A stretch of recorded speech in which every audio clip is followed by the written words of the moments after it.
దాయినిగా కంచి కామాక్షివైనావు శ్రీచక్ర రాజా నిలయనిగా శ్రీమాత్రిపుర సుందరిగా సిరి సంపదలు ఇవ్వమ్మ శ్రీ మహాలక్ష్మి గరావమ్మ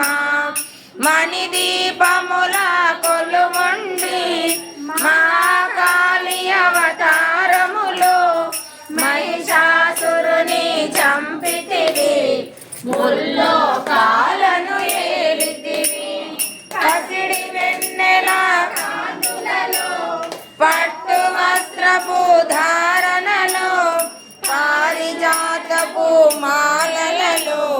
పార్వతీ దేవిగా వచ్చితివి రక్తవస్త్రము ధరించి రణరంగముల ప్రవేశించి రక్త బీజుని హతమార్చి రమ్యక పర్తివివైనావు కార్తికేయుని మాతవుగా కాత్యాయనిగా కరుణించి కలియుగమంతా కాపాడు కనక దుర్గవై వెలసితివి రామలింగేశ్వరు రాణివిగా రవికుల సోముని రమణివిగా రమావాణి సేవితగా రాజరాజేశ్వరి